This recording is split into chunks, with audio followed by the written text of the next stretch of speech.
we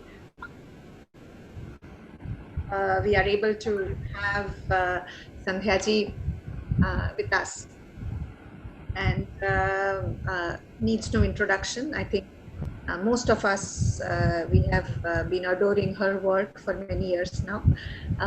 She has rethought, brought new energy into costumes, new focus, spotlight on costumes, and has done some magical works, which she's going to talk about today.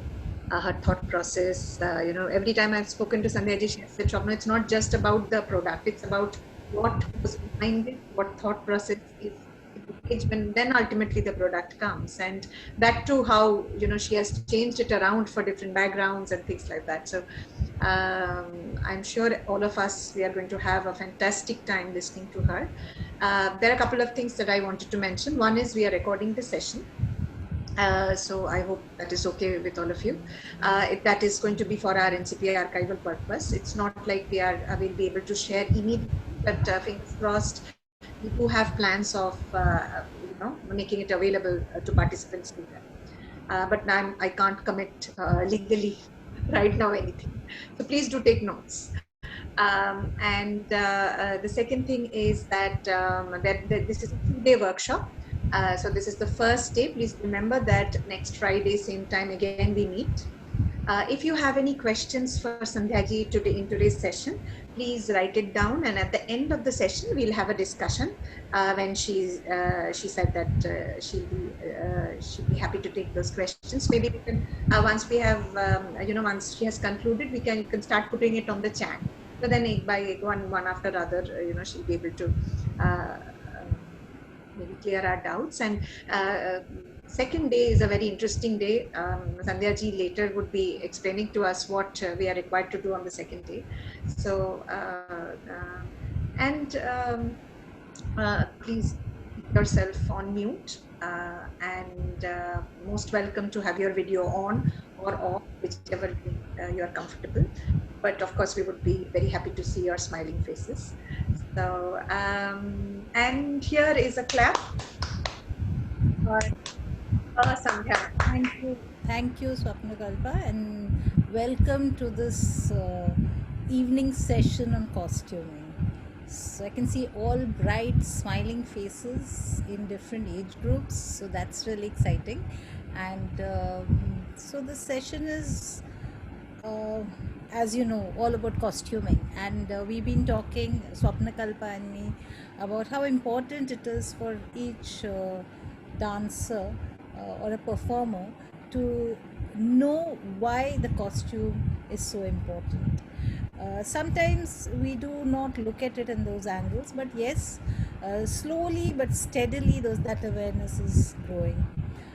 I can see a lot of people, so I don't know how many of you are dancers or performing artists, or how many of you are aspiring designers, or but it's a healthy group, so I'm sure each one will benefit something, and in the process I will also get to hear what you have in your mind, and what is it that you look at, and what is it that is a problem that you're facing, because that is something that we need to address. So welcome aboard. Let's get started with this. Swapnakalpa, with your permission. Yes, ma'am, absolutely. Okay. Looking forward to. Yeah. So I'll go straight to, I'm going to share a screen.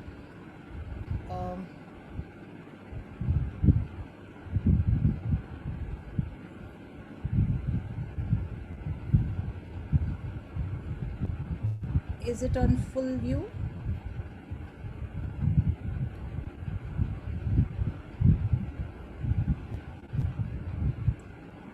Is it on full view? It is now. Yes. Perfect. So the session, as we have called it, is reimagining costumes. It will revolve around the world of costumes for performing arts, both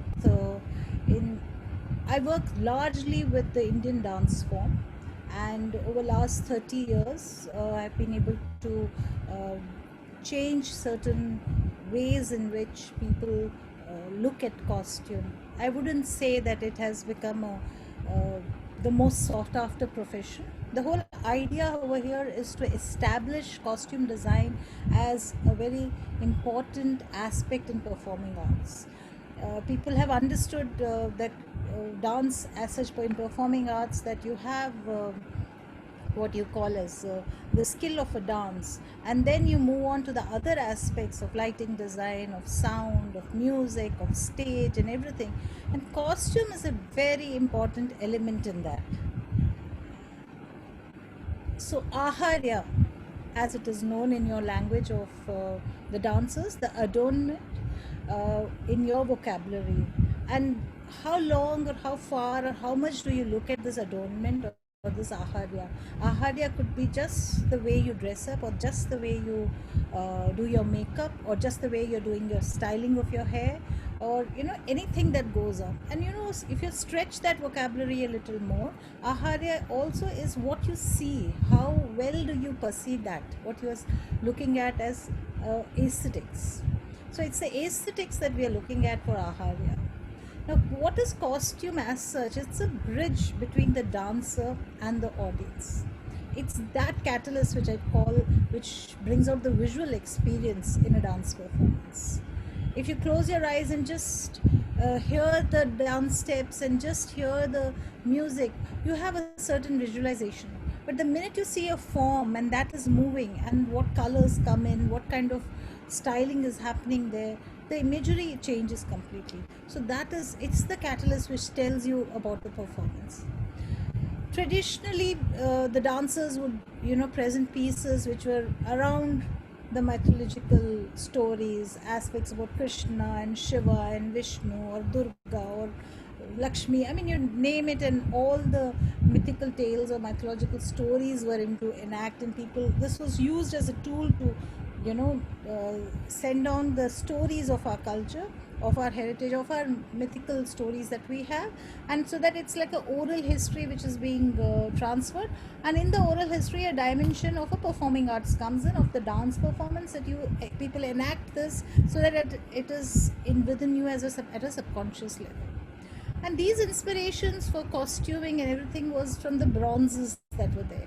So you would look at paintings or sculptures or miniature paintings, and then these costuming would come in from there. So some of the areas that costume categories can be made into is, one is the traditional look, what we have seen over the years, what we have experienced in terms of, this is Kathak, you identify a dance form, this is Kathak, this is Bharatnatyam, oh it's a front fan, oh it's a Bharatnatyam, it's a side fan, we can lean over to a Kuchipudi, but if it has a long at the back, it's Kuchipudi, but if it's got this kind of weave in it, then it's Odissi. So we have all these kind of relationships that we build with the dance form. So each dance form, you can identify a Kathakali to a Kathak to a Mohiniyattam, right? Most of us can. So the costume there is very important, because most of the audience does not understand the dance. They are not experts in the dance. They come there because they enjoy somebody dancing, they enjoy looking at what's happening, and they don't have in-depth knowledge of why are you doing, what jati are you doing, or what aharya are you talking about, what abhinaya you're talking about, what is this mudra. But the experience is what they are enjoying. They take back that. I'm not talking about all, I'm talking about a large chunk of audience which comes to see you. The rasikas and the connoisseurs of dance, of course, come there because they just get submerged and immerse themselves in the performance that you're doing. But what about the audience which does not understand that, right? Then one is the traditional, then comes theatrical. You can imagine what a theatre, it's all your imagination. Now you will start picturizing what I'm talking about, because whenever you go for a performance, you'll be able to identify what I'm talking about. There is historical stories and concepts around which costumes are made. They're mythological. Largely you have seen mythological, and you would have seen historical. Then there is what you see as fantasy world of, let's say, out of the box, like Avatar you saw as a movie, and you saw how the costumes were done, or you saw something else which is just like, what is it, imagination, totally. Then how in performing arts, how do you fuse classical into modern, which becomes the contemporary dance. So the movement, you have a movement base and you moved on from there and made it into a contemporary dance. So whether you're doing Chow contemporary or you're doing Bharatanatyam contemporary or Kathak or whatever, it's another genre in which costuming is dealt in a very different way. So now I want to share this with you. Hello मासी जी, halter kurti बनवानी है। मासी जी मुझे ना एक अनारकली कमीज सिलवानी है, 32 कली दीजिएगा। मुझे चाइनीज कॉलर चाहिए, लाइक मेरे को चाहिए स्वीट हार्ट शेप का, और मुझे स्लिम दिखना है, बिल्कुल स्लिम। तो याद है रानी ने एक मूवी में पहना था, थोड़ा नेट, फिर थोड़ा चिकन, फिर थोड़ा नेट, फिर उसमें थोड़ा सा घुंघरू चाहिए मुझे, थोड़ा सा छन छन। आप मुझे बैक पे एक ऐसे क्रिस क्रॉस करके एक डोरी दे दीजिए। एक काम करना, 3 इंच रखना, मेरे को टैटू शो करना है। Possible? So it is possible, right? This is how your requirements to your person who makes your costume is. You always go there and say, I want this and I want that and I want to look slim on stage, and here is the person who's stitching for you. Maybe he's a tailor, maybe he's done something, or maybe you yourself are putting, okay, I like this, I like that. So there is actually just what you want is what you're putting in.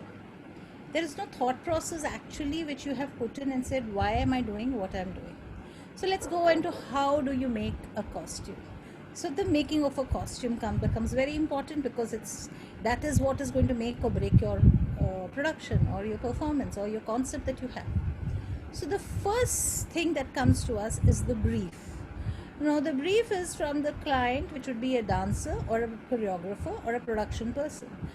See, I have this concept and I have these ideas and I'm trying to do this, and this is my theme, this is the subject on which I'm working, and I want to do all this. So you can see all this. So when the brief comes to us, we look at what is the dance form first. What is the target audience are they hitting? What is it, what are the influences on this? And what I will make, will it have any influences? One is what is influencing them to make the performance, and what is it, the outcome of this performance, how is it going to influence, right? What's the subject? So we do all these studies, we do an in-depth study on this, and then there is an interactive feedback. We go back to the client, we go back to the dancer or the choreographer or the production person and say, okay, this is what we have understood of your whole thing. What is it that you want us to do, and how would you want us to move ahead? So there is this interaction, it's a collaboration. So any costume project has to start right from day one when the concept is being made. That's the ideal situation. So I'm going to give you ideal situations. Obviously we live in a country, or we live in, everything cannot be ideal. A lot of times you come in the last minute also, but let's go by the ideal situation so that we can at least start a clean page on which we can start conceptualizing things, right? Then ideation happens. So you have a brief and you've got a feedback, it's got debrief done. So you want to say, okay, this is how I'm going to have my design direction, these are the inspirations I'm taking, these are the kind of fabrics I'm going to use, this is the kind of, the grammar of the dance. So if it's a Kathak dancer, what am I going to use? If it's a ballet dancer, how am I going to use that? Each dance form gets its own set of ergonomic issues. So costuming is very important because it's a marriage between science and art. So it's the art of making clothes, but there's a science behind it of the ergonomics of movement.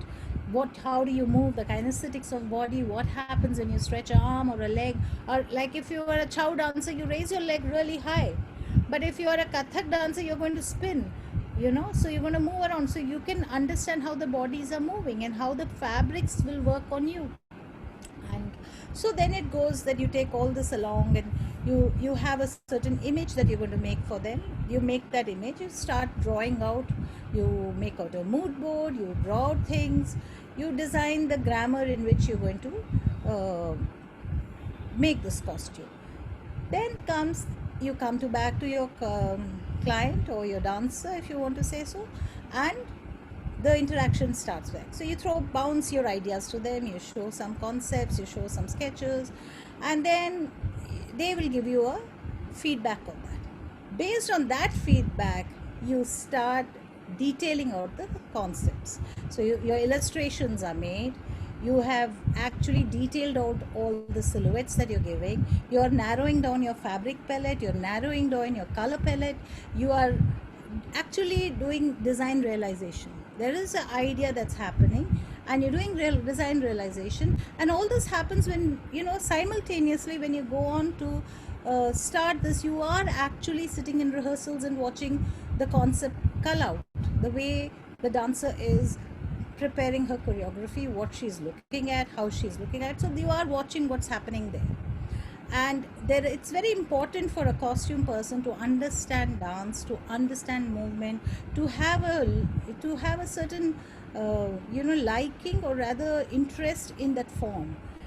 That is when you get the best results, because sometimes you don't see what the dancers are saying because you don't understand the dance form. If you understand the dance form, then you will know what are the limitations the dancer has, and you can't just make a random sketch and say, okay, this will work for you.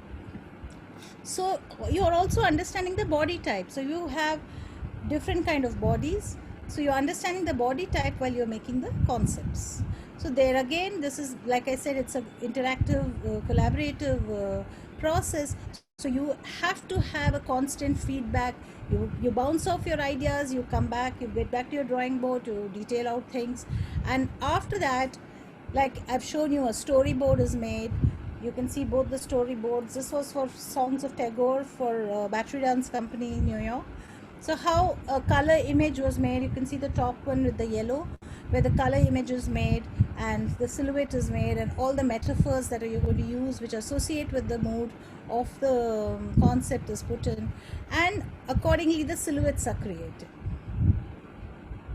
You could see that, how you would say, okay, it's a romantic thing, so pinks and purples are coming in, because it's the silhouettes have to be opulent because they're showing fresh romance and young romance, so tenderness. And then soft fabrics automatically come in because the nature of the mood is that it's very young, and it's very the love that is being talked about. So the whole thing is brought in like that. So after that, you start making your muslins. So any project for a costume, you don't just jump and cut a sari up and say, okay, now I've got a sari, I've got 120,000 rupees sari, let me cut it up. No, because you picked up a fabric that this is what I'm going to use, but that is an expensive fabric. So first thing, you have to make a muslin which is basic white marking ka kapda, which is a white fabric. You use that to cut the patterns, to make the fits right. So see what structures you're going to give, what finishes you're going to put in, what are the detailing, whether you will be used. Lot of projects are such that you need to figure out the number of uses for this piece. So will it be able to take this number of performances? Will the fabric sustain itself? So all these things will come out, and that's when it's very important to know the finishing and the detailing and the structure of the costume, because once you know what is the structure of the costume, that's when you can move forward. That's when you can actually detail out all these things. So once the silhouette is done and once the muslin is done properly, then you move on to make a prototype. And yet you have not touched the real fabric, because still you're making a working prototype, because obviously you're not going to take a muslin and make somebody wear that. So then you go back for design validation. Now what is design validation? You thought of something on 2D which is on your paper. You drew out a sketch, you made some flow over there, you did this, you did that. And from there you have to move further, and you have to actually say, does it work? Will it happen? I've made this huge fancy drawing with this line going this and this curving here. How do I achieve this? So that's what is happening in the design validation, like this is actually possible. So we use what kind of fabrics will come in, what of colors will look. Sometimes textures create a effect, sometimes colors create the effect, sometimes finishes create the effect. So what is it that you want to use, and how do you highlight what? And that's when your prototype is done, and that's when your final refinement of the fabric of the prototype happens. Now comes the time of the actual costing. Now all this while we have not costed our fabric, we just got a concept, and over the years you will know how to cost your projects, but initially the first time you will have to go through this process, that you get a client and say, whatever will cost, I'll pay you. But that's how you should start your project. I wish all of you get such a client who will do that. So now the exact costing will come out, because now you'll know the kind of fabrics you want to use, what is the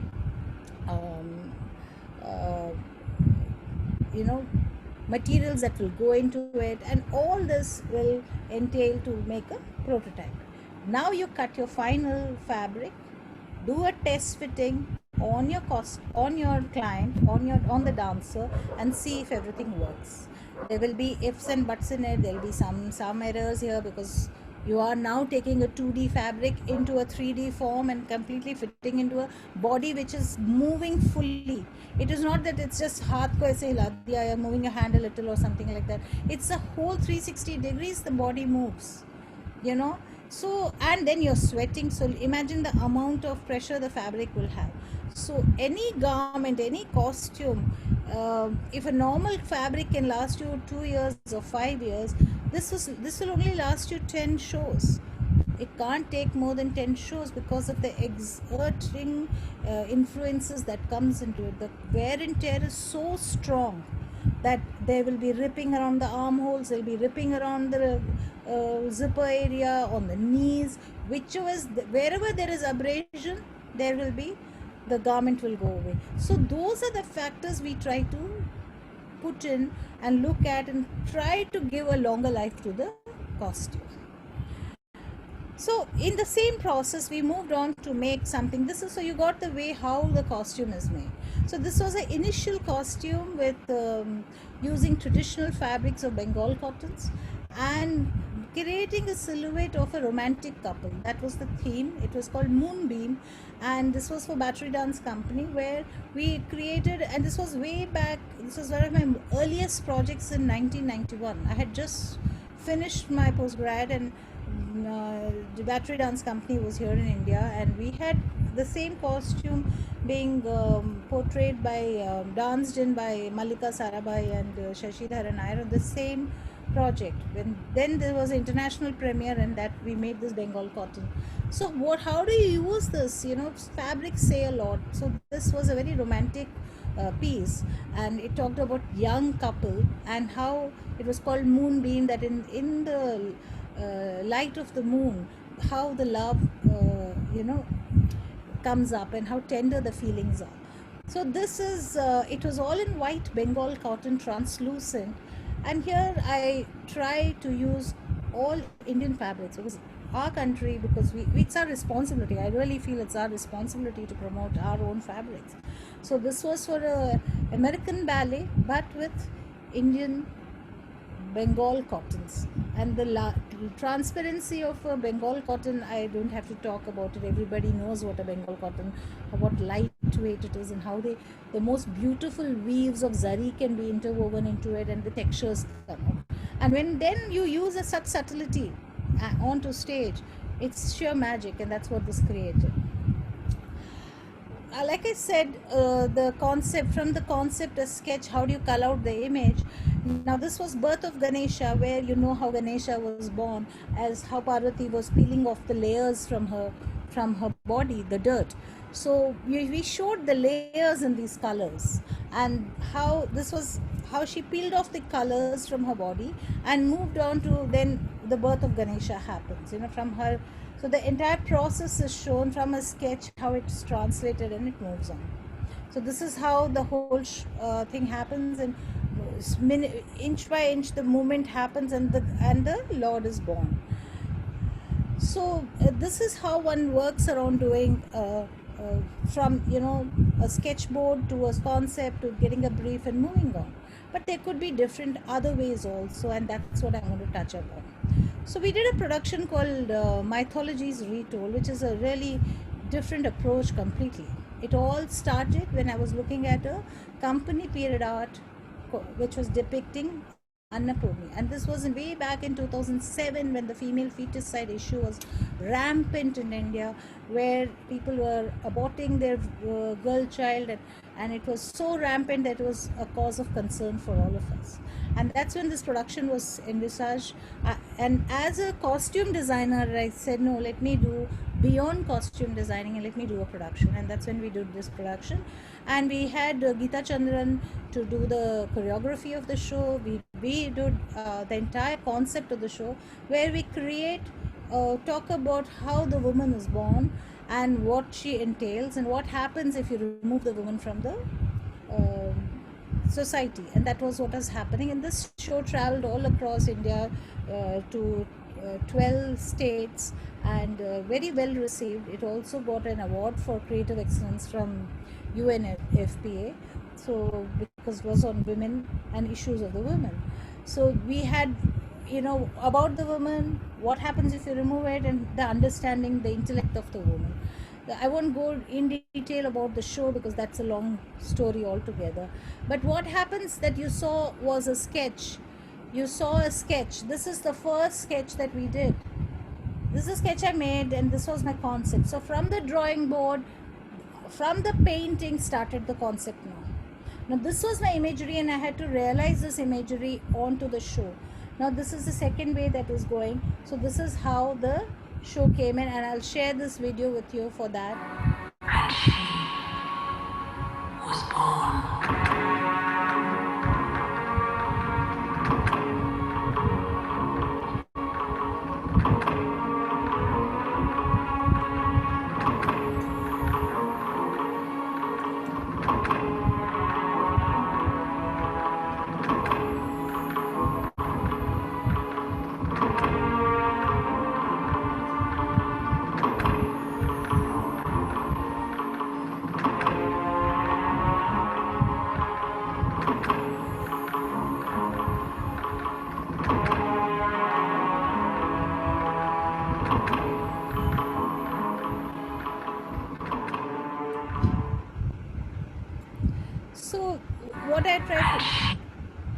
So what I tried to show you was that from a drawing board where you had an egg which was made, and in that egg was the woman which was coming up, and with the 5 women which talk about the 5 senses, and how we visualized, translated that onto the show.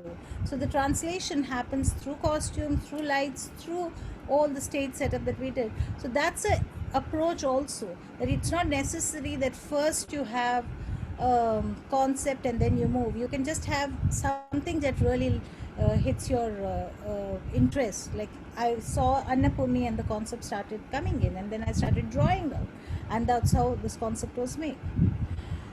Then comes the approach, like I told you, is the classical approach, where we look at the dance costumes from the way of the dance form that we are working on. So if it's a classical dance form, as Mallika Sarika is wearing, which is a Bharatanatyam dance form, and how do you add into the character over here, where she is changing the character through and through the performance?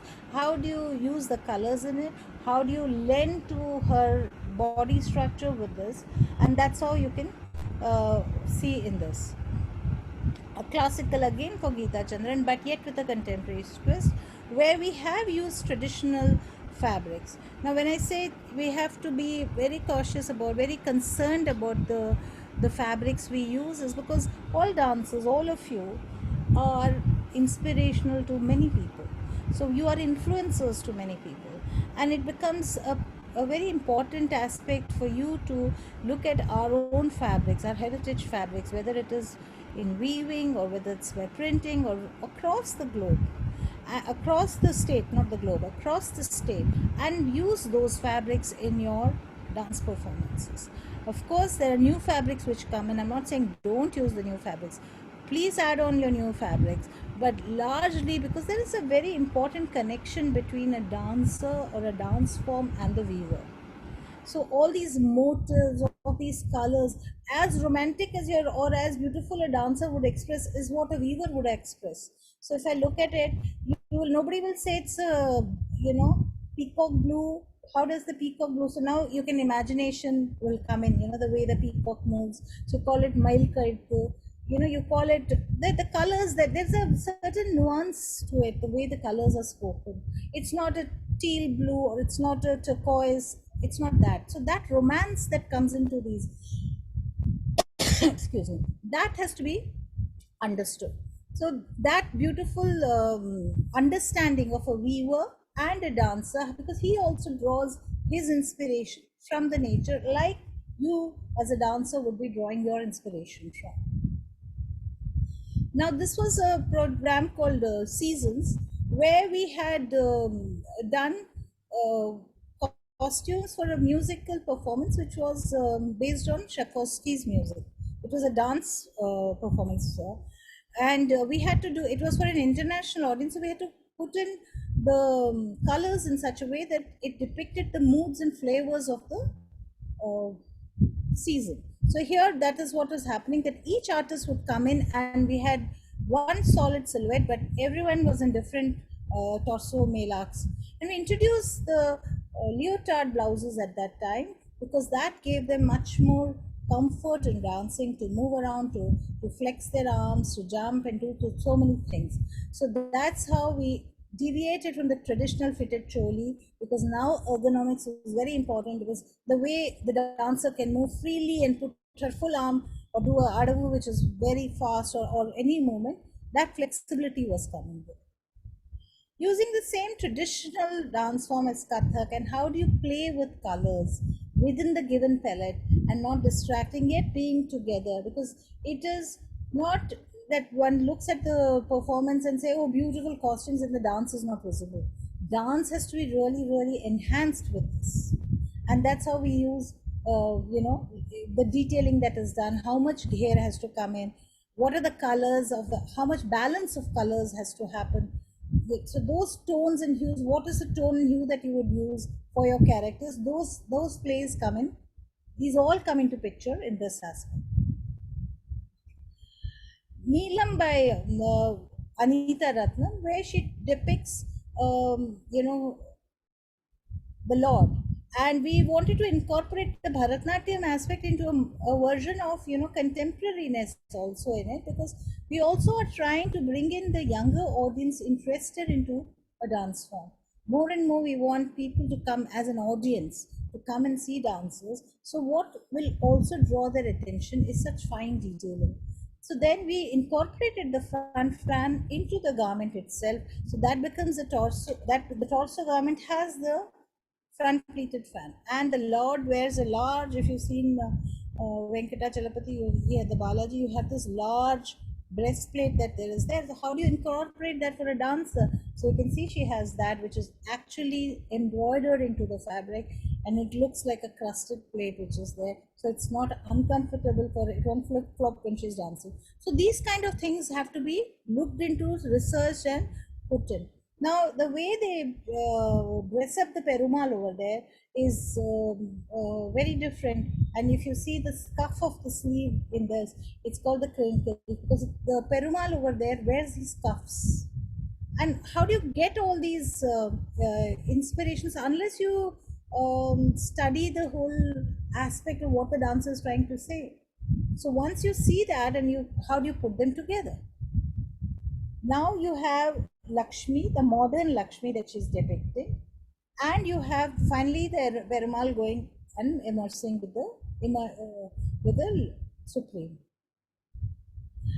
So again, in the traditional look, keep getting in the influences. Now in something like this, which was based on pure Kathak, where Namrata wanted to talk about 4th century and 5th century. So look at the miniatures then, and how you have large balloon pants, and you have when you do a chakkar and the pants always go up. So how do you have a visual aesthetic look rather than something which you do not want to see? Because finally every part of your dance performance is visible to the audience sitting below. As at the stage, you're on the stage and they're sitting as an audience, every part of you is visible.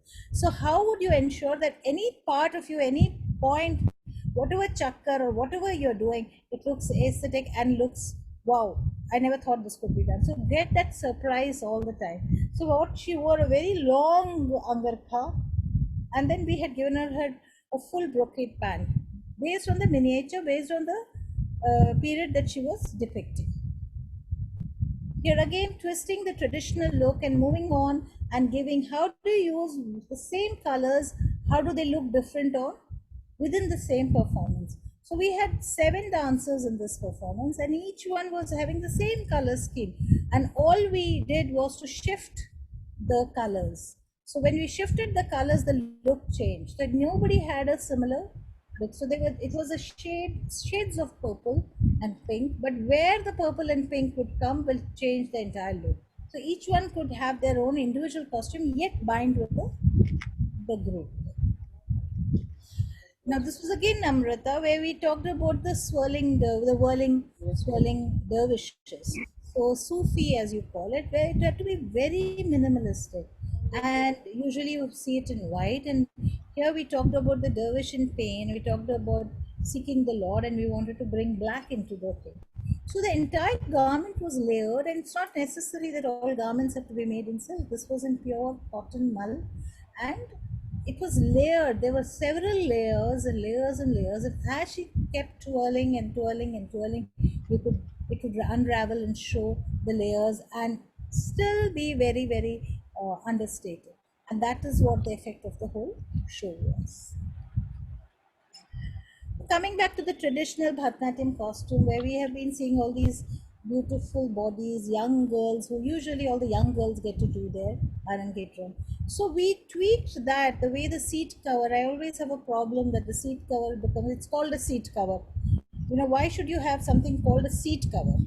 You know, so it's not a car seat that we are covering, right? So you know, how do you enhance the peplum of a garment to look aesthetic? So where a beautiful body is there and they're dancing, so we did highlight the seat cover into a completely new way to look. Of course, the inspiration comes, the why does the Mohiniyattam dancer wear a front apron all the time? Can we look at it in a different way? So that's how it, you know, you have to start looking and seeing how aesthetically can you cut the body. Can you cut the body half and half? Does the dancer, is she able to take that half and half? Does it compress her height, or does she do something better for her?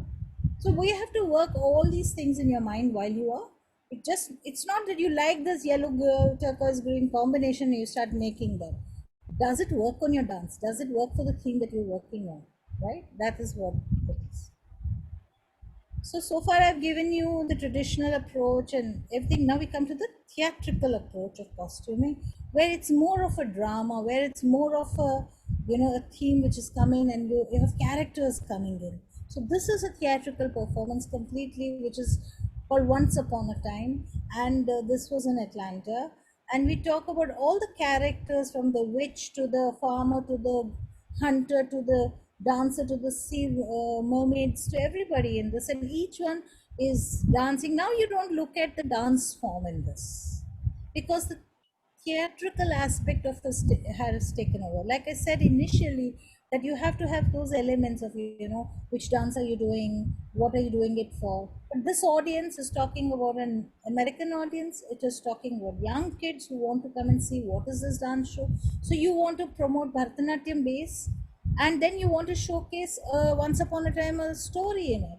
So the story is, it becomes a theatrical story, and that's how the entire thing is made.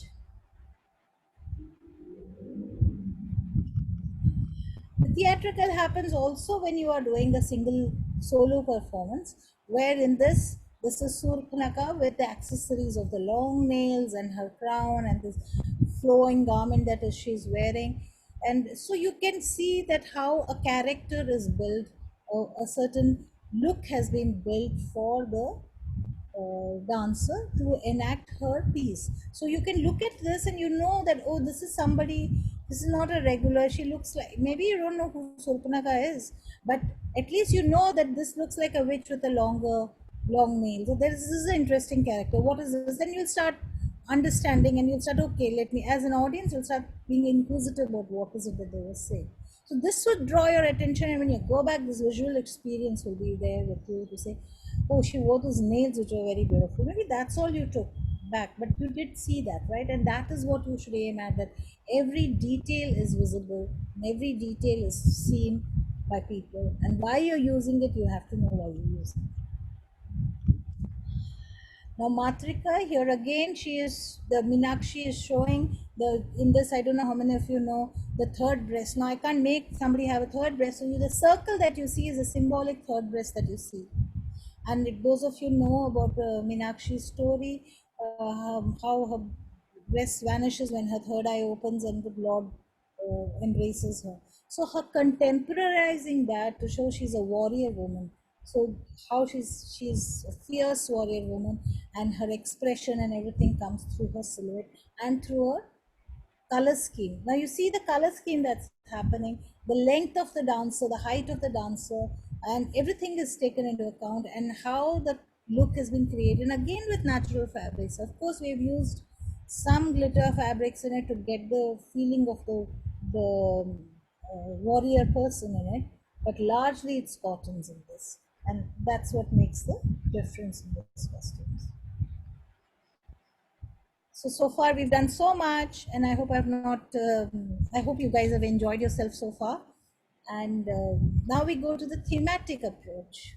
So this is very interesting because you'll say everything is a theme. Only even the theatrical was a theme. But now I'm taking Hello. thematic as a, so I'm going more towards Hi. the theme. So the pagination, so we have the Rolex ad as the outside back. Snigdha, can you please put yourself on mute?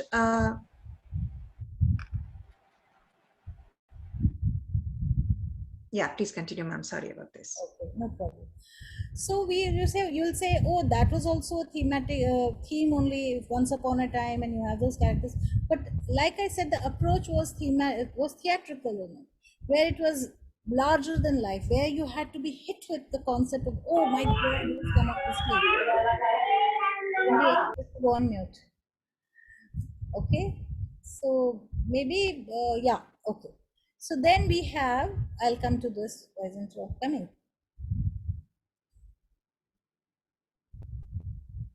Yeah. So Gandhi, warp and weft. So we talked about Gandhi's film. This Geeta Chandran had done this thing, and when she came in, most of you would know, or those who don't know, she's a hardcore Bharatanatyam dancer, fit into the traditional genre of dancing. And so this theme was all based on Bharatanatyam, with the theme being Gandhi and his works. So it shows the life. The first orange and white, off-white, shows you his life in Ahmedabad in Gujarat. The colors of Gujarat and the dress of Gujarat has been incorporated into it. The second comes in as the time he spent in the jail, in the prison, and the third comes in as the satyagraha and the salt satyagraha and the weaving of khadi.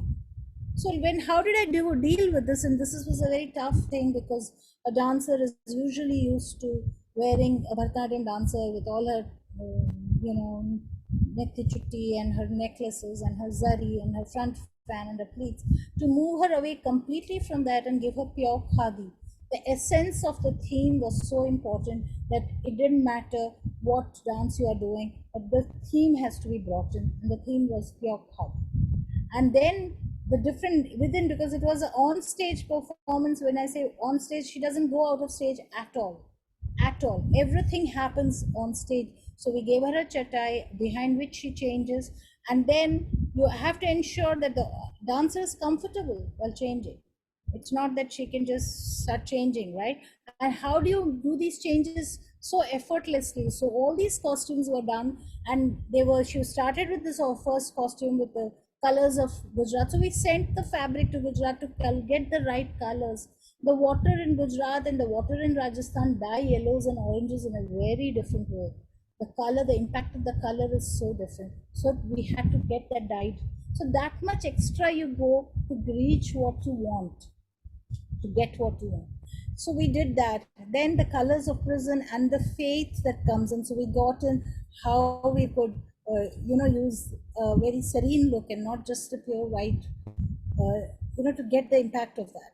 The third again was the sari, and it again in khadi with hand-done detailing.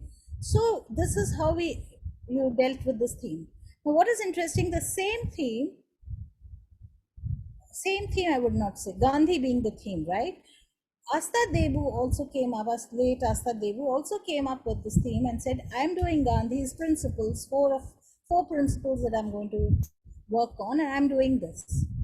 And now comes a dancer who's universally known, who's known, globally known, and his performances and his dance form is so different than a Bharatanatyam dance. Though his movements are subtle, he mesmerizes the audience by his energies. How do I bring in something? And he's known for a figure that he wears always with a long choga. So how do I bring in something? Yet again, I used khadi because there was no way I could use another thing, and created another look for him and his team. And that is how the whole look was. So there we talked about layers in this, where layer after layer he was discarding and he would wear in. and the boys wore the traditional dhoti, a khadi dhoti, and that's how we detailed out this whole thing. And you can see the imagery of this as how they all look together. Unfortunately, we lost Astaji early this year, so that's but that I had the opportunity and the pleasure and the most wonderful time to work with such a powerful, such a wonderful artist. I also think NCPA had showcased this in one of the sessions, right? Yes, ma'am. For our 50th year festival, we had this production. Also, Warp and Weft, that too was featured at the NCPA Neelam. So I was just thinking, a lot of your work has already danced at the NCPA. Thank you. This was another very interesting project called Women Speak by Sheila Mehta and her group, Maya Sapera's group in Belgium. Now, see, I sit here in Delhi and I'm working with artists who are there in Belgium, or somebody is in London, somebody is in US. We have to, this like the Zoom call, technology has helped us to come together. So first we have to understand what the dancer is saying. So constantly this interaction happens. So here was a dancer who said that I'm talking about the woman and how she's been crowded and how her whole being is covered up with so much muck and so much thing, and how she releases all this and gets away from everything and in search of the true space that she is, the real light in her. So how do I create that kind of a look, and how authentic can that look be? So I brought in the Dabu prints from Rajasthan. So the Dabu prints, they use mud resist to print it. So how authentic can you be to discard the mud and the sling that is on you, you know? And also you get an opportunity to showcase your fabrics to a European market who will get to see, oh, these are very beautiful fabrics, right? And you're achieving two things in one way. One, promoting your heritage, and two, achieving what they want actually. So this is how we did. And slowly they discard each layer to reveal a white layer which is within the last layer. So, and yet the body and the form and everything, so the selection of fabric is very important, the weight of the fabric, the stretchability of the fabric, because these are layers they're going to be removing. So how well can they work on them?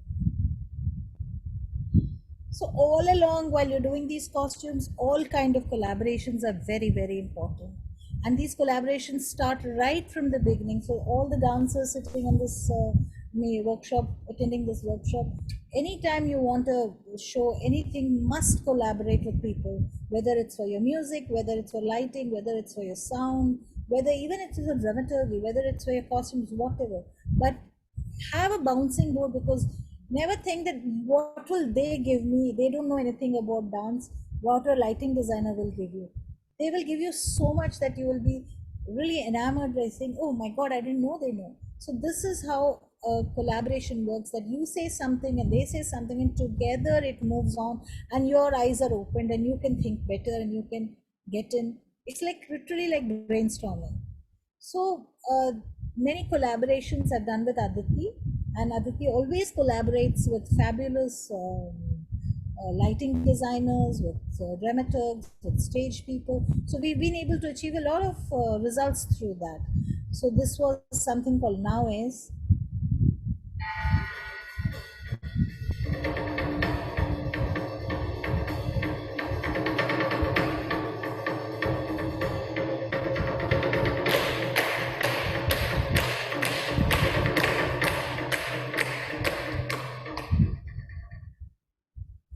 Now in this you saw that she was wearing a tussar fabric.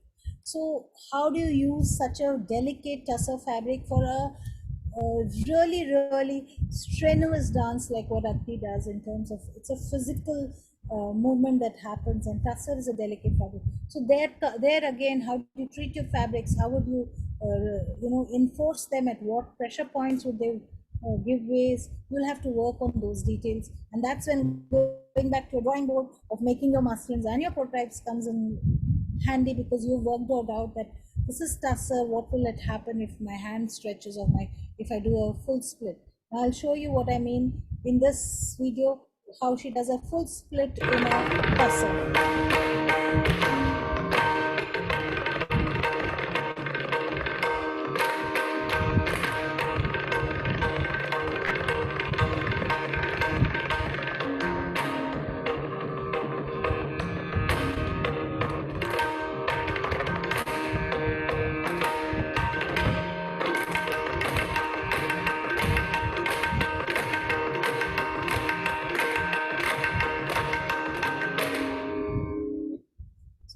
saw how she did a full split in the tussle. And you cannot imagine wearing a pants like that and doing a full split without having it tear off. So that is where costume finishing and detailing is all about. So how does it fasten? How do you finish? Where is the reinforcement given? These are all technical things which you need to learn and you need to use. And that's when really, that is what I mean. The costume is not just walking down to your own personal tailor and saying, yes, I can't do or make it like this one. Now this one, the photograph that you're seeing is for Vidhan, and this is again with Aditi, where she is talking about, this was the time in Nirbhaya happened, and she was talking about this theme of being torn apart and, you know, so many things happening. And we actually created this costume by hand painting the costume, sandblasting the fabric, and then making the costume. So it was a strenuous process of designing and making this whole costume with so many shades within one, because it had to reflect the character of the body that she is personifying. Of course, costumes have an historical approach to it, and in that I would talk about something like what is there in your Ramayana, your Mahabharata, but Pralaya by Lata Pada, where she gets Balinese dancers and Bharatanatyam dancers together, and how do you mix two cultures together on a platform, and how do you bring a common ground to them? How do you ensure that nobody stands out too much and nobody is overplaying the other? They have to get the equal importance in there. So in this, we use traditional ikats from Indonesia and traditional fabrics from India to match both of them, and that's how we could get this whole look. And that's what there are many visuals in this, but with the short of time that we are in, I just put in two visuals to show you how the entire thing works together. And you cannot make out which is a Balinese dancer and which is a Bharatanatyam dancer in this. Again, here we have Ravana, a character being built up. How would you imagine Ravana? All the Ravanas we have seen is either in the B.R. Chopra serials or something with or in the Ram Leela grounds. You know, we've never seen a Bharatanatyam Ravana, or we've seen Ravana in Kathakali. But how can an elegant Ravana come up where she's talking about you know, the beauty of Ravana, what a person he was, how even if he lusted for Sita, but he did not cross the line of, you know, she was in his captivity, but still the maryada he had for her. So those are the kind of things that she was trying to show, that this guy of high quality and high essence of aesthetics. So how do you create that royalness of Ravana, yet giving a very dark side of him? Because we all see the dark side of Ravana, of having picked up Sita and gone away. So how do you show that through a costume and through this? And this is a female dancer doing a masculine imagery, how to create that. So this is one example that I would like to share with you. Here again, this was Nachiyar, which is talking about Andal, which is 5th century or earlier 7th century or something like that, and the love for Krishna, and how do you depict the environment of the poor Pradosham, where all of them go on a, you know, like a Rath Yatra they do with the Lord. So how do you show that imagery through costuming, through everything onto stage? Then comes my favorite is the contemporary approach, because that's what I think the young artists and that's what the need of the hour is to fuse our knowledge and our techniques and bring it forward for people to be more receptive and people to be also interactive with the costume. Here, this is Inai with Hema Rajagopalan and Asta Debu. This was again traditional Bharatanatyam dancing and contemporary dances together. And the way we have broken the body in this, the way the colors have moved, the color palettes change, the silhouettes change, there's no zari in the costume. So that's how we've created the look for it. A storytelling concept where we've used ikats, some traditional Sambalpuri ikat, and how the storytelling, it also becomes a very high-end piece of, you know, you can just walk after the storytelling, you can be one with the audience. It's not necessary you have to go back to your dressing room and change and come back. So interactive costume in smaller performances, smaller spaces, where it's not a stage that you have a dressing room and all, you just walk into an attire and then perform and move on. This is a very interesting concept where I talk about how you don't have to have a costume for every piece that you're doing in that show. So this was faces where the dancer is showing four faces of people. The first in orange being Durga, the second being Rama, and the third, the one in white, is showing Meera, and the last being Andal. So how through colors and through the forms and the stature and the way you have used the fabrics, the whole thing is being depicted on stage, and also that the shell is common in everything. So she just adds on everything on stage and continues her performance. This was Seven Graces, where we again talk about the color. Now we use Seven Graces for India as red, where we talk about the energy that red gives in. But the connotation of the color is not the same in Europe. You use red is not for energy, or it is not. It's very distracting for those audiences. So we had to move away from this color palette and move on to another shade. So those are some of the challenges that come to you while you're performing and while you're making costumes. That your audience is very important. I told you earlier, which is your target audience. You have to always look at it. But my target audience is this, and that's why I have to work around this costume. Same costume with the use of color and lighting, the characters can be changed. So we have Utpala, we have the Chinese goddess waiting for her husband in the green, whereas this is Saraswati, in the modern Saraswati in Matrika in white. So you can see that's the same costume, just we change the accessories in it and change the lighting for it, and it gave you a completely different look. And also the versatility of the costume is that how do you drape it, how do you wear it, how would you move in it, and those are what makes the costume a long lasting costume for you. Mali, where the depiction of the woman birthing a child, and the most important is the posture, the way the drape is, and the accessory, the prop that we added to it.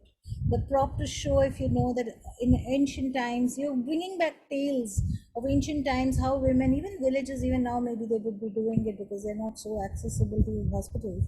So they would hold a piece of fabric in their mouth and clench it, and that's when the birthing will happen. And so look at this. So we have the whole simulation being shown here, and the expression of the dancer to show she's birthing a child on stage comes through alive. The fabric selection is very important because the flow of the fabric shows that the flow of the baby, they're pushing out a baby out, right? So the flow, the gravity of it shows that it's coming out. And that's what the selection of fabric is very important of what you're using. Incomplete gestures was something of, to show, this was again with Hema Rajagopalan, and this was with Jabong dancers also, where we had to show how together yet broken away. So we were cutting off colors in between to show the incompleteness of the form, what is happening one without the other. And that's how the colors were treated in such a way that you was looking at a blue and suddenly it will change over and become red. So that's how we through color we achieved this more than the style. Now colors, Varna colors were white. You think of white as white, right? But we thought of white had all the colors within, and we could not see the colors which are within the white.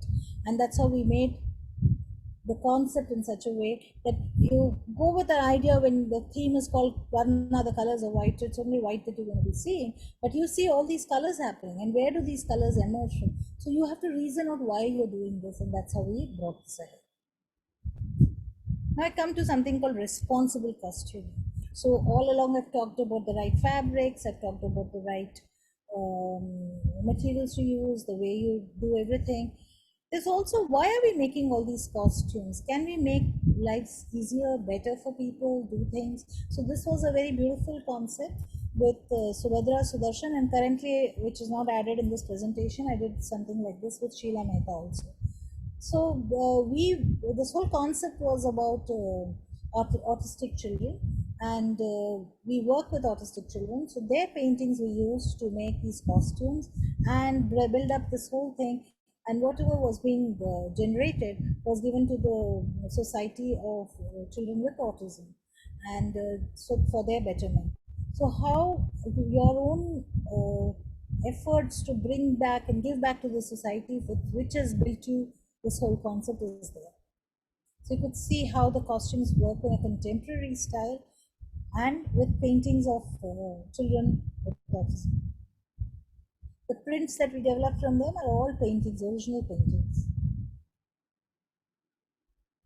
So this is what I say always, that what are the things you have to remember when you're going to be doing costume? One is the longevity of the design. How long can you hold this costume? Because one costume that you make has to last you for all the performances that you're going to do. So so go as much as you can. And it should not be that today you're doing a costume and tomorrow I don't like it. So invest in your costume. Invest in the right materials for your costume. Every costume that you make, it has to be really experiential for you. When you go and see a performance, that performance has to make memories and give you an experience that you really want to like and enjoy. Your practices that you do should be ethical. You should have a voice to say, no, I will not do this. So that is most important. And that ethical practices in your profession as a costume designer is a must, and which has no compromise in that. You have to say no. You have to learn how to say no, and that's when you can really do, because you are strong ethically, nobody can touch you down. Your costume has to be impactful not only as a performance, but also to the community you're working for. The weavers, the artisans, the craftsmen, the jewelers, anybody, the stagecraft people. So everything, when you're doing all this, bringing all this, so you're not cutting yourself just as a costume designer, you are putting yourself as an aesthetic visualizer. You're visualizing everything around on stage, whatever is happening, you're giving your inputs there. What works with that? What colors go with it? What materials can come in? If I'm responsible, can I use this kind of material rather than this? Those are the questions that should keep coming to you. And the circularity in design, where what you start should go back to the earth, which is so important. So use natural fabrics. So with that, I would say, and to sum it up, nothing can be done without your team, and you have to respect and love your team as your own. And thanks to my wonderful guys who've been with me for the last 30 years, it's been a great journey so far.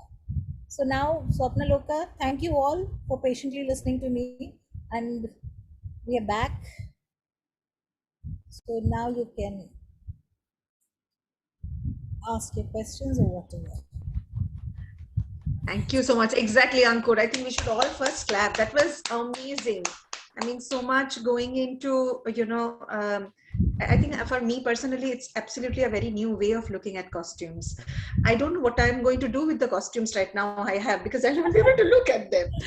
So I think many of us, it has always been, I had discussed with ma'am also, that it has always been looking at the sari first, and it's a pretty sari, and not even really considering whether I would look pretty in it or not, or it would go with the theme or not. Maximum ये कि orange costume है तो independence वाला program में पहन लेते हैं, कुछ वर्षा वर्षा है तो blue वाला पहन लेते हैं. So it was more conceptually till there. We have requested ma'am to give us tips, on if there are any, personal dance costume based questions. So to add to that, the next workshop that we're doing on 25th. Next day. The next 25th, the next Friday, was that you have a problem. Most of you are dancers or costume person or learning dance or whatever. You have a problem.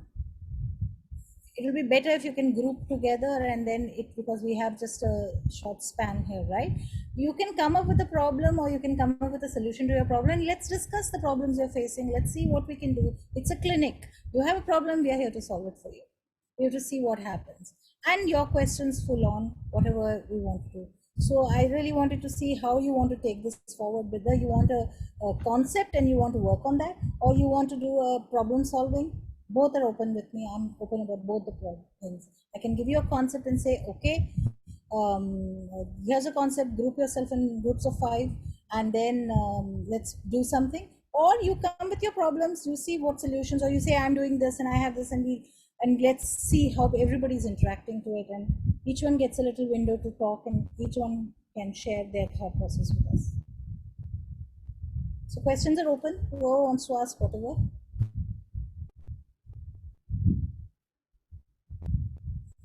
Swapnaloka, you'll have to unmute people, I think. Yeah.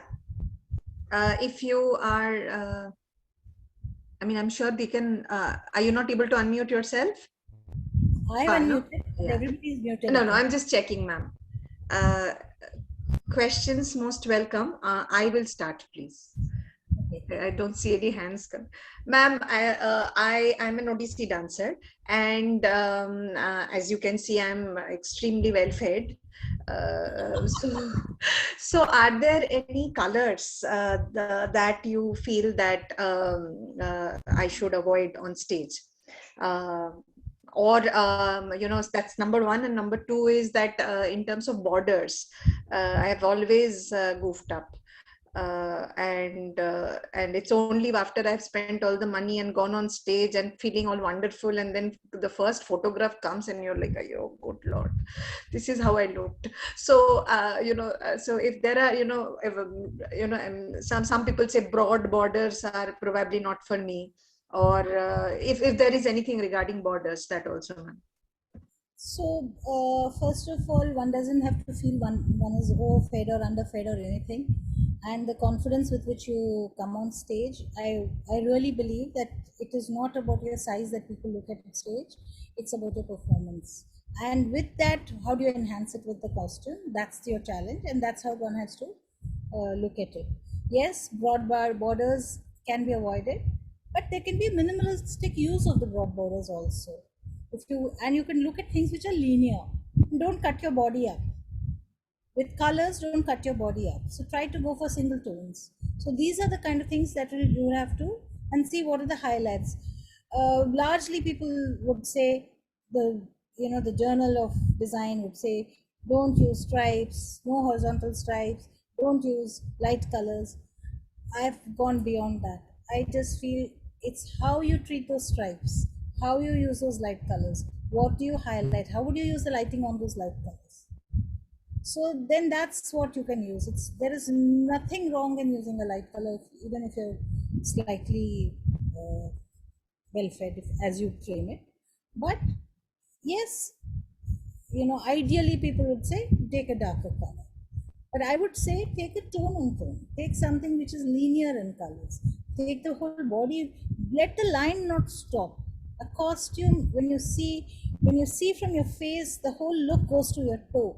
So head to toe is one line, and if you can manage to keep that line, then your costume works. So if you remember the visual I showed you of Anita in that Parvati in that scene with the warrior woman, you see from her top of her head where the red starts, how that red is intricately carried down to the toe, to the nail. So that color following is there in minimal ways to touch that. That is the line that you have to keep in mind. Don't break. Don't think एक बिंदी लगा दियो खत्म हो गया. वो बिंदी का red कहीं और जा रहा है. How is it that connecting that? That's what it is. Thank you so much. This is nice. Anyaka, I have a question. You too, Akka. Thank you so much for bringing this to us. It's been very informative and interesting to listen to. I have a question with how we can change the entire costuming idea to fit the current online medium of performances and showcases. So that's a thing that we are working on. Very soon you'll see us giving you solutions on that. But other than that, for your own self, the digital media where your online performances are happening now, you have to first set yourself as a frame that you want, right? And with whatever costume, this could be brought into the next costume clinic where we can solve some of your problems there. The problem I'm looking at with all the shows that I've seen so far, that you have X amount of costumes and it's so repetitive, we keep seeing you again and again and again in similar looking things. So how do you interchange? How do you put in things? How can you change a color palette without actually investing too much in it? So that's something that you have to do. Backdrops can change. makeup styles can change, lighting can change with the existing costume. So you have 3 and into 3, 9 options already. It's like a permutation combination. So how would you put those things together? Have I been able to answer your question, or you want something else to be told in this? If you could add anything more, we'd love it. Well, I would say that, look out whatever costume, put all your costumes out. Categorize them. Some are heavy, some are light, some are casual, some are very formal, some you don't want. So what are you comfortable in? Pick this up, pick those up, put the colors, have color stories. So you can have a whole concept of one day you just want to show an online thing, you're in blues. Think of your theme which is working with you. Let's say you want to show Krishna. And you want to show Krishna, you're doing blues one day, but same Krishna, you want to show him yellow. So how would you want to show that Krishna in yellow? So it becomes Pitambari then. So that aspect of Krishna you want to show. So everything should be, there should not be a mix match ki you put a yellow also and the blue also and the green all in one combination, then you look the same. So within the given resources, how can you create multiple resources, multiple options? That's what I'm trying to say. Thank you, Akka. Anybody else? I have a question. Yes. Ma'am, how to know the reflectiveness of fabric? For example, some fabrics look very different in daylight and some fabrics look very different in the stage light. So how to know the difference? So first, when you match your fabric, you should always match the fabric in daylight, not under tube light, not under any other light. When the fabric is matched, then the light colors, what color of gels they will use for lighting, you have to work with the lighting designer for that and say, this is the tone I want. So they will give you the tone. In a proper production, when I work with people, we send our colors to them to say, these are the colors that we are using. So accordingly, they use their gels.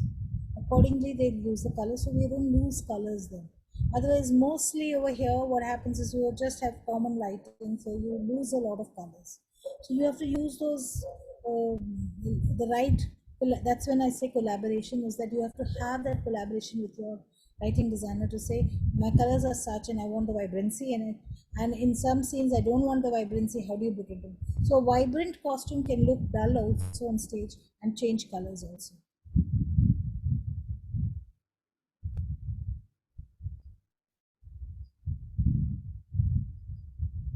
I'd like you to say your name when you say something, because I don't know who I'm talking to. I can see only a few people on the screen, right? Hello, ma'am. I'm Kasturi. Yeah. Can you explain the difference between muslin and prototype once again? Yeah, sure. So muslin is just after your sketching is done. You've illustrated a concept on your sketchbook and you've said, okay, I want to make this costume. So let's say I've done this and I say, okay, I want to make this costume. Now I would take a fabric which is equally, it's cotton. Let me see if I have a muslin. So you have a rough off-white fabric which is coarse, which is called marquin in the normal language in shops, which was used for backing fabrics of curtains earlier. So that marquin is not a very expensive fabric. So you cut your silhouette on the dummy. You fit the whole thing, you put the patterning on the dummy, your concept, the lines, everything, and cut that fabric and make your muslin. So that will give you the shape and the fit of your body. Once you get the shape of the fit, you know where the lines have to draw, what smooth the curves have to be, how the curves have to take shape. If I have to give an angle of my kurta, let's say I have to create this line. Now, does it cover the breast and go down? Does it come to the navel and go down? Does it have an arch here? Does it go straight? I have to figure out those levels. At level, what level does it get over? At the hip or above the hip, what is the right length? So those kind of detailing can be done only on the muslin. So you pin those lines on the dummy because you need a perfect fitting on your costume. So you pin those things onto onto the onto the dummy, and then you cut that muslin out and then stitch that muslin with your hand. That's when you get the pattern out. So the prototype is this muslin is transferred into a better fabric, which is not a coarse khadar, but a make-do-shift, let's say makeshift costume, polyester something, or a cotton something, just a makeshift fabric or a terry wool or something which will not too expensive, but just to get the rehearsal kind of thing. So you cut that out pattern, and now you'll know you're cutting this right or wrong because you transferred it onto the actual fabric, the width of the fabric, how much you need, everything. That will also help you in calculating the yardage you need, how much material consumption you need, what is the allowances that you have to work on, what are the finishes that will work on which joints, how many joints are there, what kind of stitching will happen in which joint, what kind of facing will be given, what kind of elastic or openings or closings will be done. So all that detailing will happen now on the prototype. The prototype is ready for somebody to get into and do a fit and see, does it work? I've done this fancy cut, but if I can't move my hand, what good is this cut, right? So I have to ensure that the dancer is able to move in that.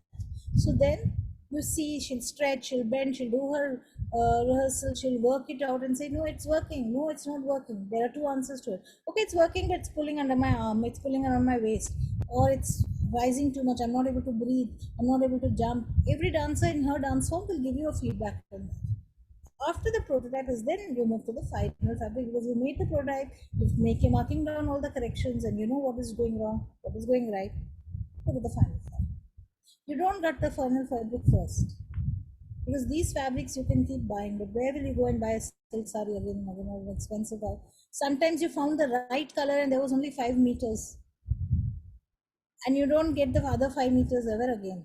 And if you cut it up, you can't do anything. So you have to make sure that your design is perfect, pakka, and then cut the final fabric. Kasturi, am I clear? Yes, thank you. Thank you. Ma'am, can I ask a question? Sure. I'm Yukti. So, ma'am, initially you mentioned about costume categories. I want to know the difference between traditional and historical costume categories. How do we differentiate between the two? So when I say historical, you have characters coming in. Now, if I have to play a role of, let's say, Bhishma Pitaka, if I have to play a role of, let's say, even forget Bhishma, if I have to play a role of, let's say, Gandhi or Nehru, or if I'm doing some other character, and this is period based. So if I'm doing a Mughal era, if I'm doing a era that I'm working on. So they're all historical references that you need to work on. Whereas traditional dance costuming is, when I say traditional, what you have been seeing in sculptures, what you have tuned to, every genre has a certain dance form, every genre has a certain costume, you're working through that. So you know what a Kathakali image is, you're going to be working around that. That is a traditional costume. And how much can you work and move around from that? Now, if you have a, let's say you're doing a Bharatanatyam costume, which is traditional, and you say you want to do Gandhi or you want to do Hitler, you have to get that look there, right? It's not school craft that you will put that mush there and say, okay, that was Hitler. Now, how are you going to build that character without using the obvious? Always try not to use the obvious, because we're not doing school productions. School productions, you have to be obvious. But the minute you move away, you have to take metaphors from this and then start designing. Okay, ma'am. Thank you. Hi, ma'am. I have a question. Can I ask? Sure. Being a costume designer, I've always been confused that when a dancer kind of has 2-3 characters at a particular dance, and they just pile up their costumes because they won't have time to go to the green room, change, and come back. So we really have to use thin materials, but how do we kind of find that appropriate material and use it on them so that, you know, it lasts longer and also kind of holds all the wear and tears? Are you saying, first, what's your name? I'm Subiksha. Sudiksha. Subiksha. Subiksha. So if you were saying that, what do you mean by saying pile up? Are they wearing one over the other? Yeah, they're wearing one over the other, and just in a matter of seconds, they just unravel and come back into a different characters with a different costume. We do that all the time. So you have to use now the weights of the fabric. So there you have to go to markets which will have these fabrics, right? So if whether you're working with handlooms or you're working with powerloom, that's when new fabrics are helpful. Certain new fabrics are also sweat absorbent. So it helps you with the sweat absorption, because the final layer, the last layer which is on the skin, is the worst layer because that's wet. So either you don't let them absorb the sweat or you let them air the sweat. So you have to work on those concepts. And the weights of the fabric, yes, you have all kind of, right from 140s to 160 counts to 40 counts. So the layer, the innermost layer can be the lightest, and you can keep adding on, so that you can have lighter weights. As the heavier weights are removed, it becomes lighter and the dancer is feeling better. Thank you, ma'am.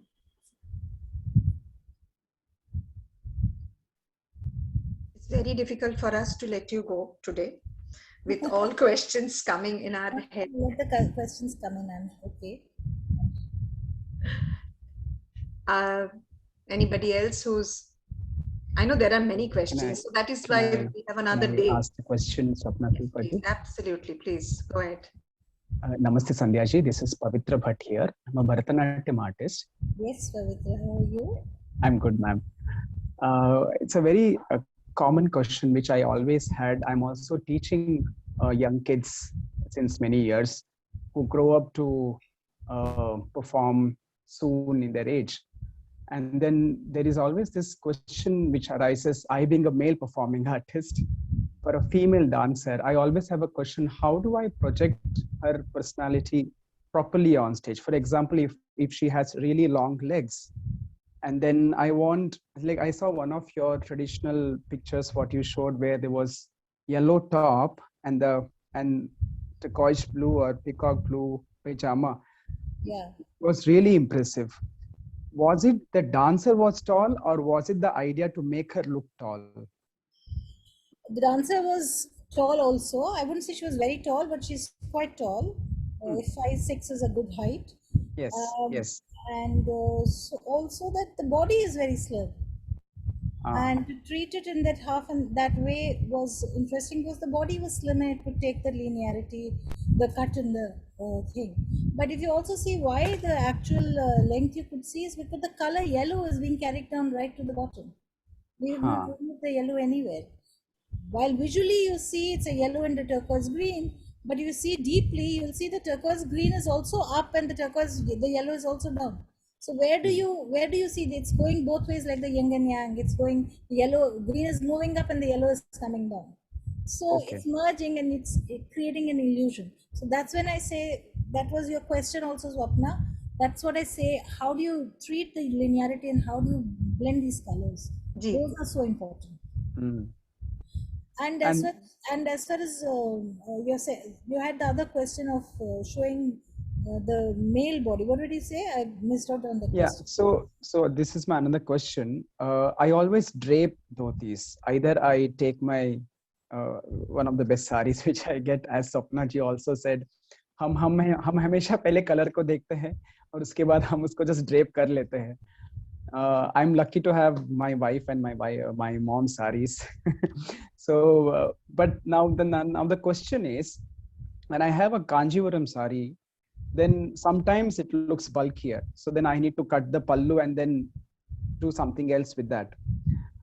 But the pallu is so beautiful. I sometimes use it as a fan. I just उसका हम plates बना लेते हैं और उसको fan बनाते हैं. But then again, the torso looks, or the waist looks slimmer, but the fan is so heavy sometimes. So do you wash your fabrics when you buy them, the Kanjivaram saris? No, I do not. So there's your problem. So all Kanjivaram saris can be washed. So you should know how to wash them, number one. Okay. So wash the Kanjivaram, de-starch it. We de-starch our saris. Oh. So you de-starch it, you get supple, soft, very soft. Oh. Automatically it will drape. Okay. You're de-starching, don't put the pallu in it because zaris get crinkled. So with new technology where you have tested zari and things, a lot of things go wrong. So if you have for a male dancer, a sari, softer silk, and then the drapes work very beautifully. Yes. My problem with most male dancers is they try to keep their dhoti mid-calf. And when they keep it mid-calf, automatically their height is cut. Yes. So the draping has to be like the traditional draping, where it comes right to the bottom, and then wear your ghungroos what you're wearing. That will help your problem. It won't cut anything, and you'll want to, it will smoothly move. And take only as much material to knot the knot that you do on your waist. The bulk is also created because of the extra portion that you take to do a double knot. You take extra fabric so that it doesn't open up. So the knot has to be done in a right way so that you can, use optimum amount of fabric that you need, just the right amount, so that it doesn't look bulky just at the navel. And that's where all your problems come. You look fine at the back, you look fine on the sides. It's where the fan is hanging. Try and treat your fan aside. Try and move it to the side. And why should it cover the front all the time? If you have draped it well, Odyssey people drape it beautifully. You should see Sharmila Bishwas draping her sari. It's a joy to watch her drape. So there are wonderful drapes that are possible. And the other thing which I wanted to say, that you said you are lucky that you have a wife and mother from whom you can take saris. I would say they should be lucky that you should buy saris and give it to them. Yes, I do. Sorry to interrupt, but he cuts the pallu. No, they. Yeah. So exactly. So now I have learned how not to cut the pallu and still drape it. Thank God. And that's when the problem arose. So I think now it will solve now, because I never used to wash the Kanchivaram sari. Yeah. Wash the colors in a way, put arita and dip it. You keep the body, you know how to hang a sari. The borders should not bleed into the body. Usually the borders and the body bleed together. I wish I had a sari to show you. Okay, maybe this much of fabric of a costume I can show you from here. So if this is the border, do not hang the sari like this. Hang the sari like this. So the extra color will drop off from here. It will not merge here. The mistake everybody does is they take a sari and put it like this. So the border, the pink will all come into the yellow. And turquoise, blue and fuchsia pink will bleed whatever you do. Even in polyester it bleeds. So these are colors which are not permanent. So how do you treat that? So don't wash and hang like this, dip and wash and hang like this. So the color doesn't spread into the body, it moves out. Tomorrow all of them are going to call me up and curse me that I made them wash their silk saris and all of that is bleeding here and there. Please do it at your own risk. Or Thank you, ma'am. Or send it to a dry cleaner and tell them soften my sari and give it to me. Okay? Thank you so much, ma'am. You're welcome. Ma'am, I have a question. I have a question. Sure, go ahead. Who's this? I think two of us said. Okay, one by one. My name is Purnima. Okay. I'm an Odissi dancer.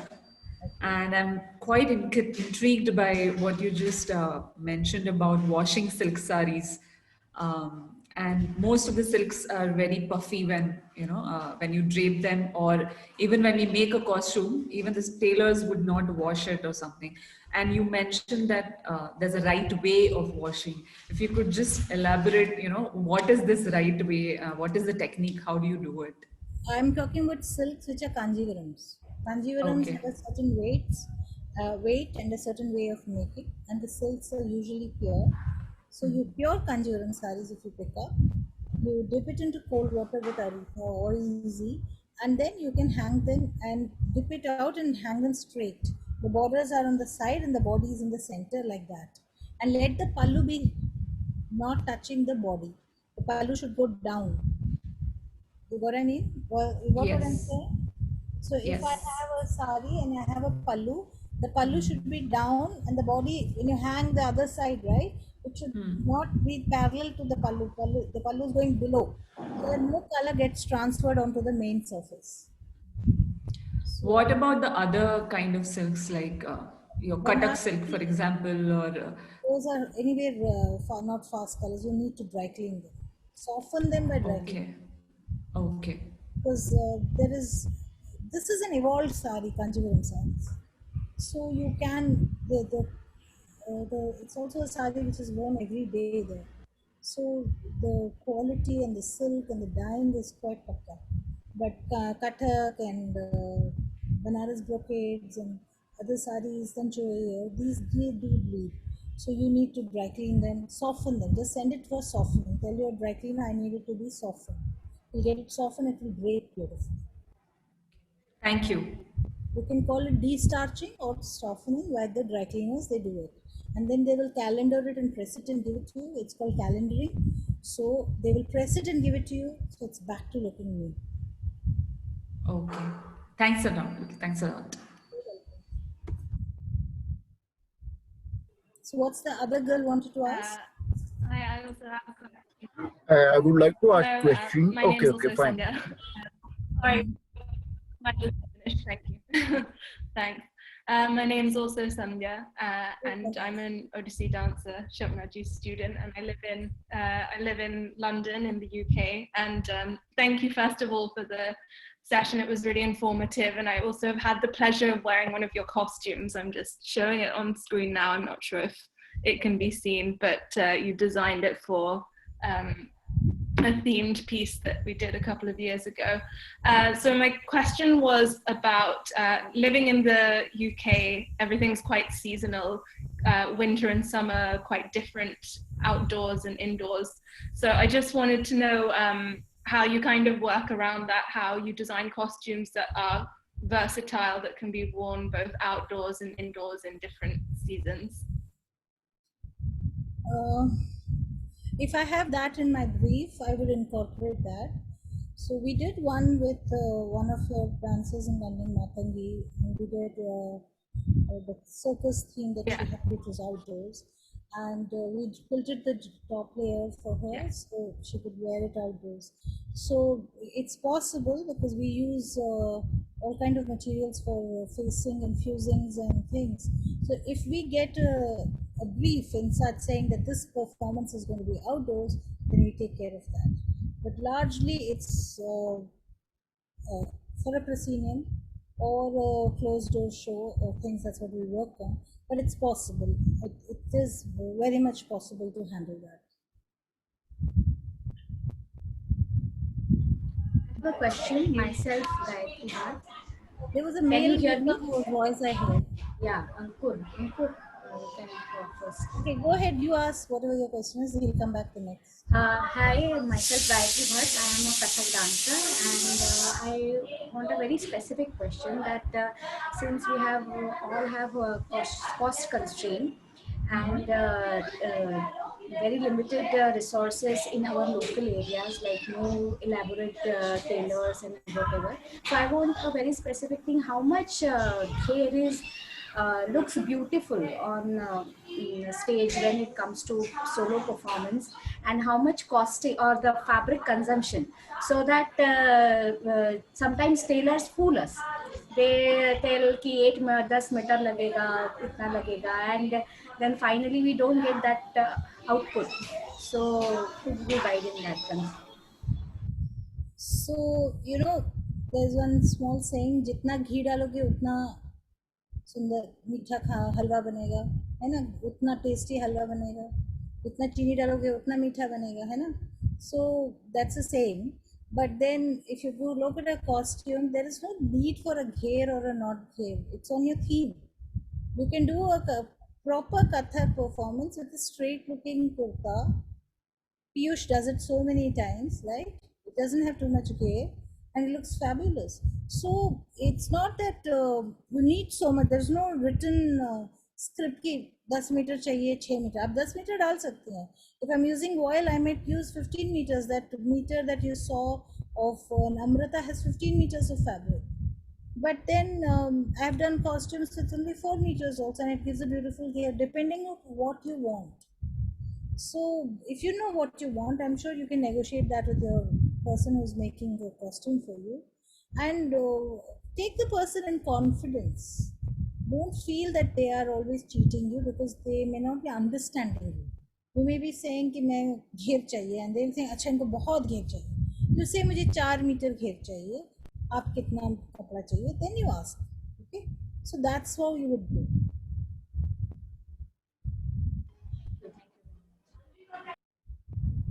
Have I been able to answer your question? I have a question. Namaste Chandya ji. I'm Odissi dancer, and I've been watching you for Sanskrit Mahotsav, which was been organized by Sheila Mehta ji, and I've seen many varieties of costume done by you, and I love it. Thank you. And that was very interesting. I have two questions which I want to ask regarding the body of a male, or it can be female also. I want to ask is how the costume plays a very important role in visually. If that person is thin, if the dancer is thin on the stage, it looks thin on the stage. So how much he has to wear? Like there are some colors or something like that which make them look beautiful on the stage, and there are some if there are some person who are like little fat and dancer and all, and some of the colors are not looking good on them. The color costumes are not looking good on them, and they try to manage those steps with that costume itself, but somehow the costume are not looking nice with them. So my question is it very important for the dancers to choose the colors of the cloth? There are some cloth, for example, like cotton. Cotton is just a cloth that it might look a little fatter on the stage, even with a thin person or I think the fat person. That's what I feel. So this is my first question. And my second question is, black color is always preferable because you look thin on the stage when you wear anything black on stage. So is it necessary to wear black, or there is? I'm slightly confused with the. So to answer your first question, there is color interaction to the body. Every color, how it interacts with the other color, there is a whole science to it. So if you have a color interaction happening, that's why the lighting person is very important to handle that color interaction for you. Some colors don't work on you. You don't, there is a color psychology which talks about how colors reflect or up your mood or boost your mood or bring your mood down. So if you look at the traditional way, if to give you an example, how the wedding clothes were all designed in colors of reds and pinks and bright colors, yellows and things, leaving some communities which used whites, but again with red borders they had. Why traditionally in India they were doing is with the color psychology, that these colors provide energy. For somebody who is scared of moving out of her house, who's going into a new house and getting married, so that energy, that strength that she has to bring, that life that she has to bring into the other house, is why this color psychology was used. Now look back and say, for the color of green, every color has a reasoning to it. Now what looks on stage, what is good, and we have so far always used costumes कि मेरे पास blue नहीं है, मेरे पास green नहीं है. We have to do a performance looking at what is the theme of what I'm dancing requires. Now coming to your body type, thin or fat, or I wouldn't say fat, or heavy you can say, or well built you can say. So if you want to say a thin person, he can look fabulous in any color, as well as a person with a heavy body can also look fabulous. How much of that is you using? What shade of that are you using? There are thousands. If you see my color palette, you see the shades of red. There are hundreds of pinks and reds here. And if I move a little and show you, there are hundreds of blues there. And you see further, I mean, if you see colors here, see the shades of white. How many off-whites are there? So to pick the right shade, to give you the right shade on stage will help. Now, the second question that you had, what was the second question? What did we say? Can you repeat the second question? Regarding the black color, which is sorry. yeah. So Yeah. regarding black color, people do look slimmer, but and because the backdrop is also black, they get lost between the black and black. So when you take a photograph, it's only the face which is lit up, or you see the silhouette of the person. It is a camouflaging color, definitely. There is no way you can deny that. But all the time having black on stage is very dark. It's very removed. It's very, bringing you down. When you have as an Indian or as anybody who's dancing, forget being Indian, there are all kind of audience over here. Anybody who's dancing is bringing life to his theme. And when he is bringing life to theme, why take out life? Why take a black as no color? When there is no color, there is black. So get in more colors. I'm not saying don't use, if your theme asks for a severe look, yes, get a black there, but the same severe look can be achieved with a deep maroon, a deep brown, a deep purple, a deep navy. The depth is what is important. So the depth you achieve with the black, you can achieve with these deep colors. Okay? Thank you so much. Thank you. You're welcome. Thank you. Hello, ma'am. This is Ranjana. I have a question. So my work mostly has been with theatrical costuming. So oftentimes you don't get, in terms of referencing, if it's a period piece or not, oftentimes you don't get as much literature or substance to refer to when you're, getting the whole thing, getting your process done. So how do you answer to questions when there's not much you can refer to or is existing? That's a very challenging question also, because if you don't have reference, how do you debrief? How do you do anything? So one has the option of just going back to the choreographer or the dancer who's conceptualized the show and ask for material and see what they have, what have they read to come up with this. If you want to get into the depth, I mean, you have to persuade the person to give you that kind of information for you to cull out something from your mind. Because as a designer or as a costumer, it's what you receive that you can take out. You can bring out these magical things only with inputs that come into you, and those references of where they got the concept, how they came to this idea. So you'll have to do more work on that. Yes, with whatever little that they give you finally, is that's the limited thing you have, so you will have to do that. And maybe over a period of time you would know how to get more materials from people. You so in touch base with other professionals in other fields. Do not discuss your client's project. That is the ethics that I'm talking about. Do not discuss your client's project with anybody, but a subject can be discussed. If I want to talk about, I find a literature person and say, okay, what do you think of Hitler? Tell me. He may give you a perception. I may talk to somebody and say, what do you think of this movement, that Nazi movement that happened? Somebody may be giving me some input. So my information is not coming from books and sources, but from people who are in that subject. Maybe it's a historian, maybe it's a poet, maybe it's a political person. These are your circle of friends who can help you with answers. Hello, ma'am. We'll take one last question, because we are well over our 6 to 7 bracket, and there is of course that another day for us to bombard ma'am again with questions. One last question, please. So whatever everybody decided, they want me to give them a theme, or they want to just come with the problems to solve? Ma'am, we'll take the last question, and then that would be the question for the group. Okay. Ma'am, jewelry is also part of Aharyam. Yes. So can you elaborate more on the usage of jewelry? I've noticed that a lot of contemporary dancers skip jewelry items in the traditional way. They skip wearing a lot of jewelry and they try to keep it a light silhouette. Is that necessary to show contemporary themes? sans jewelry?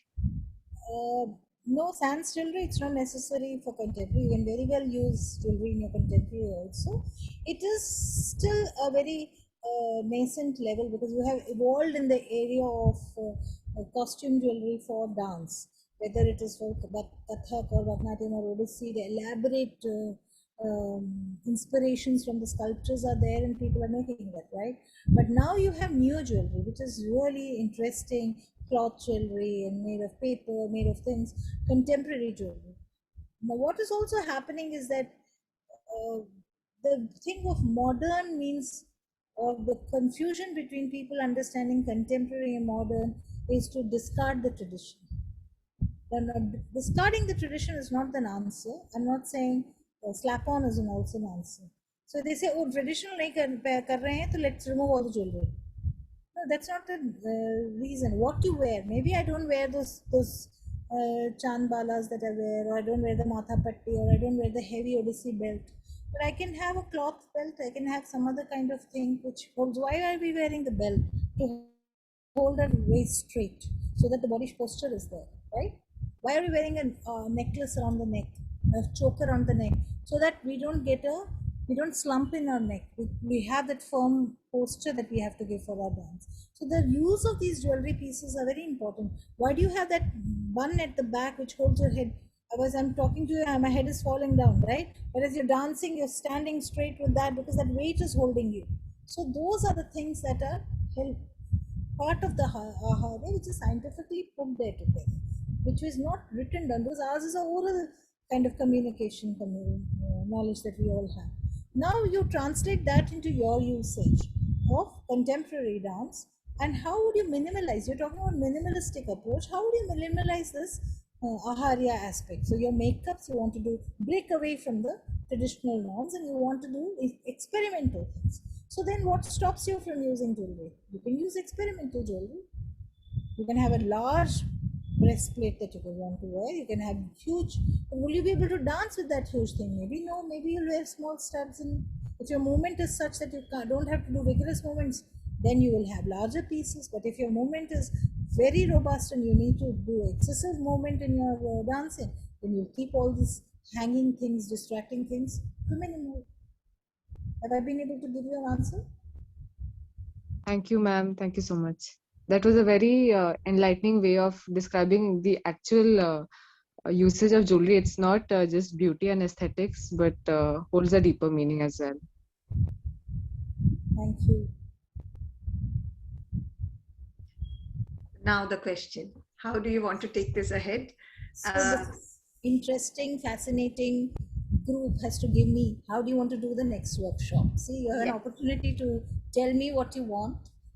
Because I just feel that this should be really helpful, and not that I just have to impart some 2-minute knowledge, but something that will help you in your process. My endeavor is that each one of you have been through this, all of us have been through this horrible pandemic, and this is the time that we are bringing ourselves together, and we are going to be performing, we are going to be on stage with whatever reserves and resources and things we have. We need to put up a show again, and how do we do it the best? So there are 2 ways to go about it. One is that you come with your problems and we, like a clinic, we sort it out, or I give you a theme and you make groups, and 5 groups, and let's discuss this as how you have conceptualized this whole thing. What do you like? You want to go through whichever way?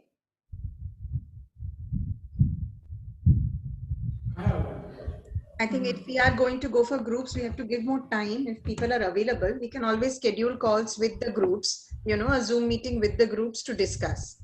Okay, Kasturi here says, please give us a theme. So maybe everybody can work on a theme.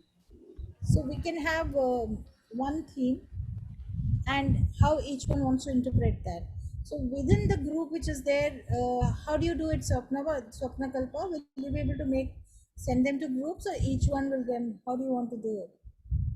Ma'am, we are okay with, I think what Kasturi meant was individually we all work on the themes, right? I think. Is that what you meant, Kasturi?